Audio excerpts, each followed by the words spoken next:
کہ آپ اپروو کروائیں اور اس بلڈنگ کی انسپیکشن کریں جہاں پر بچوں نے بیٹھ کر تعلیم حاصل کرنی ہے. ہمیں ان بچوں کو ایک سیف انوائرمنٹ فراہم کرنا ہے, ان کو سیکیورٹی فراہم کرنی ہے, تو یہ ذمہ داری انتظامیہ کی بنتی ہے, چاہے وہ ضلع انتظامیہ ہو یا حکومت ہو. اچھا میں آپ کو مزے کی بات بتاتا ہوں, اس میں ایک اور اینگل یہ ہے, یار محمد اس بات سے اگری کریں گے, تصدیق بھی کریں گے. یہ کانا آپ جیسے کراس کریں جہاں پر جس علاقے میں یہ واقعہ پیش آیا ہے, کراس کرتے ساتھ ہی بڑی بڑی گرینڈیور قسم کی سوسائٹیز بنی ہیں for high society, elite strata of Lahore. اور ایسا نہیں ہے کہ بہت ہی کوئی دیہی علاقہ تھا, یہاں پر اچھی خاصی بڑی بڑی سوسائٹیز ہیں جہاں پر 4-4 8-8 کنال کے لوگوں کے فارم ہاؤسز ہیں, لوگوں کے گھر بنے ہوئے پرتعیش, اور کیا خوبصورت ازین و آرائش کی جاتی ہے ان سوسائٹیز کی. یار محمد اگر آپ میری بات سے اگری کریں تو آپ یہ بتا سکیں گے کہ ایسا کوئی علاقہ نہیں ہے جہاں پر کہ ہم کہیں کہ کوئی انتظامیہ کا بندہ نہیں جا سکتا, یا کوئی بہت ہی کوئی سبربز میں یہ علاقہ تھا؟ بالکل سائم آپ نے ٹھیک کہا ہے, یہاں پہ تقریباً 40 سے زائد سوسائٹیاں 2 سے 3 سال میں بنی ہیں اپنا کہنا تھانہ کی حدود میں. یہ ایک ایسا تھانے کی حدود سے ہمیشہ علاقہ ڈسکرائب کیا جاتا ہے کہ پنجاب کا ایک بڑا تھانہ ہے اور زیادہ حدود ہے اس کی. تقریباً آپ کہہ سکتے ہیں کہ 50 سے 60 کلومیٹر محیط پہ اس کی جو حدود ہے اس تھانے کی, تو کافی زیادہ سوسائٹیاں 40 سے زیادہ, لیکن 50 سے زائد یہاں پہ گاؤں بھی موجود ہیں جن کی حالت اسی طرح ہے. سوسائٹیز تو مین فیروز پور روڈ کے اوپر بن گئی ہیں جو کافی فیمس سوسائٹیز بھی ہیں, وہاں پہ ہی لوگ جاتے ہیں انتظامیہ کے بھی. لیکن اس طرح کے جو علاقے ہیں جو فیروز پور روڈ کے 2 سے 3 کلومیٹر اندر اس طرف اور اس طرف بیک سائڈ پہ فیروز پور روڈ کی دونوں اطراف جو گاؤں بنے ہوئے ہیں وہاں پہ بالکل فوکس نہیں ہے. سوسائٹیز ساری مین فیروز پور روڈ کے اوپر ہیں, تو کوئی اتنی زحمت نہیں کرتا کہ 3 سے 4 کلومیٹر سفر کر کے کسی گاؤں کے اندر جایا جائے, وہاں پہ چیک کیا جائے کہ کیا ہو رہا ہے. تو یہ جو واقعہ ہے یہ کئی سالوں تک یاد رہے گا, کیونکہ آئی اوپننگ ہے یہ واقعہ, دردناک جتنا ہے اتنا ہی آئی اوپننگ ہے. چاہے آپ دیکھیں, اب بہت تھینک یو سو مچ یار محمد, آپ نے ہمیں ڈیٹیل بتائی. اب دنیا بہت ترقی کر گئی ہے, اب شہر کیا اب گاؤں دیہات بھی بڑے ایڈوانس ہو گئے ہیں. جب وہاں پر بجلی کا نظام پہنچ سکتا ہے, جب وہاں پر پانی پہنچ سکتا ہے, جب وہاں پر گیس پہنچ سکتی ہے, سڑکیں بن سکتی ہیں, تو پھر بچوں کے لیے اسکول ہو, ٹیوشن سینٹر ہو, وہ رجسٹر کیوں نہیں ہو سکتے؟ اور جو بھی ٹیوشن سینٹر اسکول رجسٹرڈ ہو ان کی لازمی سالانہ انسپیکشن ہونا ضروری ہے کہ آیا وہ جو بلڈنگ ہے, کیونکہ یہاں پر خستہ حال عمارتیں ہیں, کچے مکانات ہیں, تو یہاں پر آئی تھنک یہاں پر متحرک ہونے کی بہت ضرورت ہے. اور ایکولی پورے لاہور کو اسکروٹنائز کرنے کی ضرورت ہے. صرف اندرون لاہور کا حصہ نہیں ہے, صرف سینٹرل لاہور کا حصہ نہیں ہے. اگر اندرون لاہور میں نیلا گنبد کو گرا کے دوبارہ سے ریجوینیٹ کیا جا سکتا ہے, اچھرا بازار جو ہے وہ دوبارہ سے بنایا جا سکتا ہے, تو یہ بھی لاہور کا حصہ ہے نا. کانے کے گاؤں, نیا کانا, پرانا کانا, گجو متا, یہ سارے علاقے جو ہیں یہ لاہور کا حصہ ہیں. تو یہاں پر اگر مین کے اوپر سوسائٹیز بنا دی گئی ہیں بڑی بڑی, تو ان سوسائٹی سے 2-2 کلومیٹر اندر جا کے بھی دیکھنا چاہیے انتظامیہ کو کہ کیا چل رہا ہے ان دیہاتوں کے اندر, ان گاؤں کے اندر. ازما بخاری I totally agree. اچھا آپ ازما بخاری صاحبہ کی بات کر رہے ہیں, وزیر اطلاعات ہیں پنجاب کی. ان کا یہ کہنا ہے کہ یہ ایک نجی گھر تھا جہاں پر خاتون ٹیچر گزر بسر کے لیے بچوں کو ٹیوشن پڑھاتی تھیں, اور باقی کے وقت کمرے میں ٹیچر کے بچوں سمیت 34 بچے موجود تھے. اور وزیر اطلاعات پنجاب یہ بھی کہتی ہیں, انہوں نے پروگرام لائیو تار میں گفتگو کر رہی تھی کہ 20 بچوں کو بچا لیا, جہاں بھاگ 14 بچے جائے حادثہ پر ہی دم توڑ چکے تھے. تو سن لیتے ہیں وہ کیا کہہ رہی ہیں. گھر کے ایک کمرے کو ٹیوشن سینٹر بنایا ہوا تھا گزر بسر کے لیے. جب یہ واقعہ پیش آیا تب ان کے پاس 34 جو ہے وہ بچے موجود تھے, ان کے اپنے بچے بھی شامل تھے. 20 بچوں کو الحمدللہ زندہ وہ ریسکیو کر لیا گیا. 14 بچے جو ہیں جان سے گئے. مالک ہیں اس گھر کے اور جو مستری کام کر رہے تھے, اسے یقیناً پوچھ گچھ ہو رہی ہے. حال تو پھر یہ ہے کہ ان سب کو پکے گھر بنا کے دیے جائیں. کئی دفعہ جو ہے وہ سروے ہوتے ہیں, انتظامیہ جو ہے وہ آ کے کہتی بھی ہے کہ جی آپ کا گھر رہنے کے قابل نہیں ہے, آپ گھر کو جو ہے وہ یا خالی کر دیں, لیکن گھر چھوڑنے کے لیے کوئی بندہ راضی نہیں ہوتا. گھر ایک چیز ہی ایسی ہے جس کو کوئی بندہ اپنی مرضی سے تو خالی نہیں کرتا. ایک چیز جو ازما صاحبہ کہہ رہی تھی کہ اس کا حل یہ ہے کہ پکے گھر بنا کر دیے جائیں. کہتی ہیں جب سروے ہوتے ہیں, آئی ڈونٹ نو لاسٹ یہاں پر سروے کب ہوا, لیکن وہ یہ کہتی ہیں کہ جب سروے ہوتے ہیں اور کہا جاتا ہے آپ کا گھر رہنے کے قابل نہیں ہے, خالی کر دیں, تو یہاں کے مکین گھر چھوڑنے کو تیار نہیں ہوتے.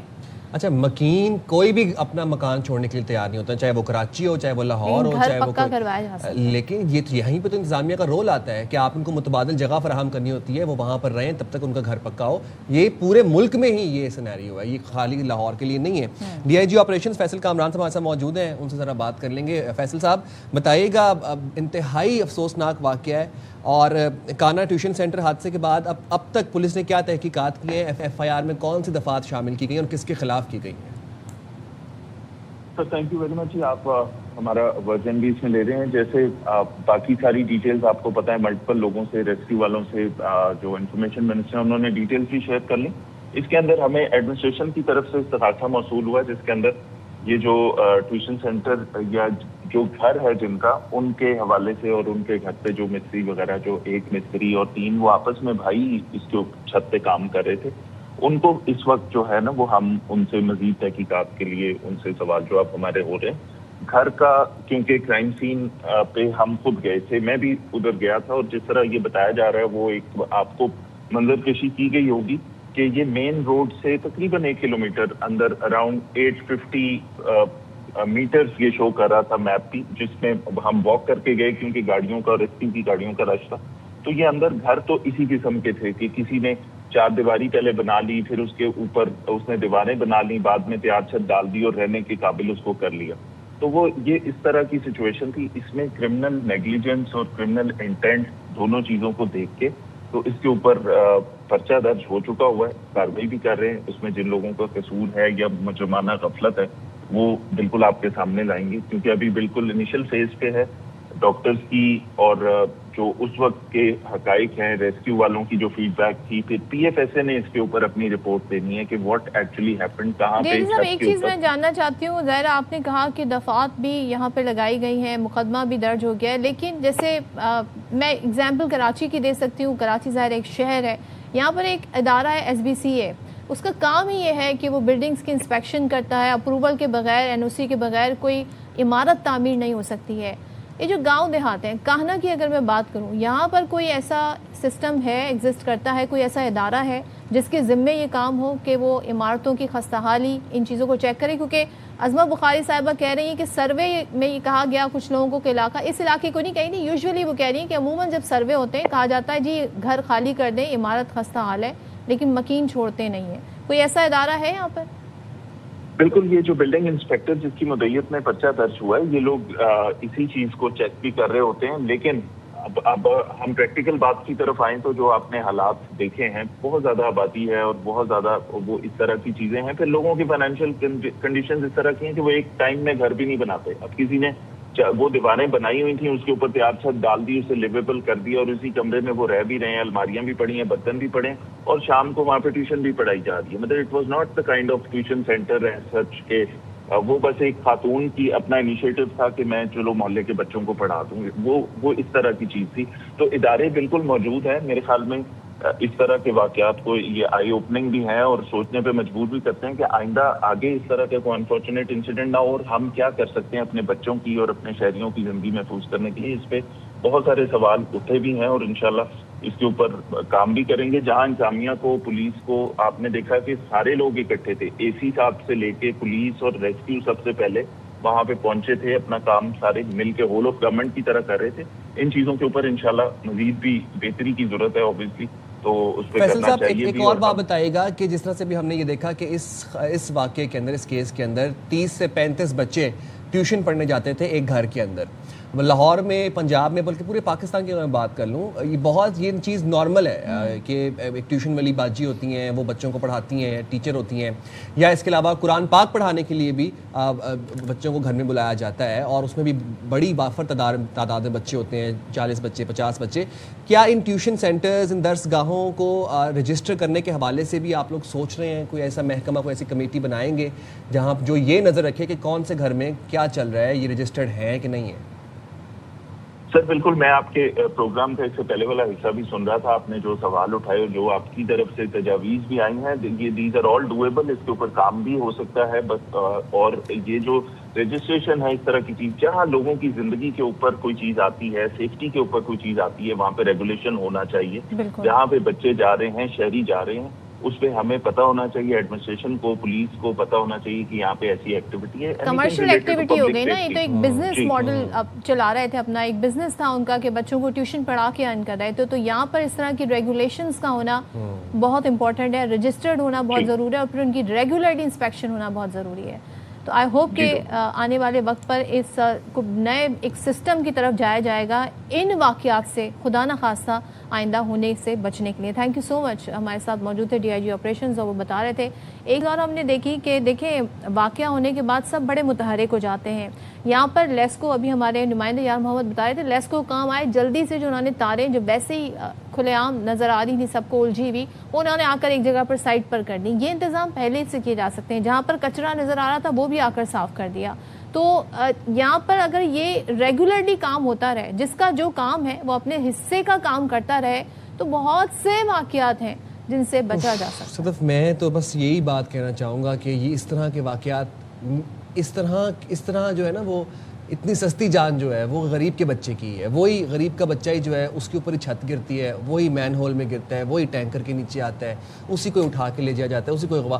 یہ غریبوں کے بچوں کی جانیں اتنی سستی ہیں ہمارے ملک کے اندر. یہ ایسا اس لیے بھی ہے کہ سسٹم کہیں پر ایگزسٹ نہیں کرتا اور کہیں پر سسٹم ہے تو وہ ورک نہیں کرتا. جس کا جو کام ہے چاہے وہ ضلع انتظامیہ ان کی یہ جاب ہے ان کو اسی کام کے لیے اسائن کیا گیا ہے. تو جا کر آپ دیکھیں کہ کہاں پر کیا, اور یہ کمرشل ایکٹیویٹی ہے.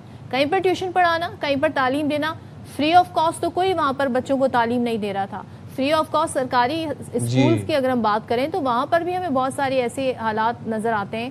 لیکن ظاہر وہ سرکاری اسکول ہے, وہاں کی کہیں نہ کہیں کبھی نہ کبھی انسپیکشن ہو جاتی ہوگی, مگر گاؤں دیہات کا بھی اتنا ہی خیال رکھنا ضروری ہے جتنا شہروں کا رکھنا. چھوٹی سی درخواست آپ لوگوں سے یہ کہ آگے بارشوں کا سیزن آ رہا ہے, مانسون آ رہا ہے, اپنے گھروں کے کریکس پہ نظر رکھیں, پلیز مینٹیننس کرواتے رہیں, اگنور نہ کریں. اگر چھتوں میں کریکس آ گئے ہیں, دیواروں میں کریکس آ گئے ہیں, کوئی بھی چھوٹی سی غلطی جو ہے وہ آپ کی جان لیوا ثابت ہو سکتی ہے. ہم جا رہے ہیں چھوٹی سی بریک پہ, حاضر ہوں گے بریک کے بعد. Stay there with us.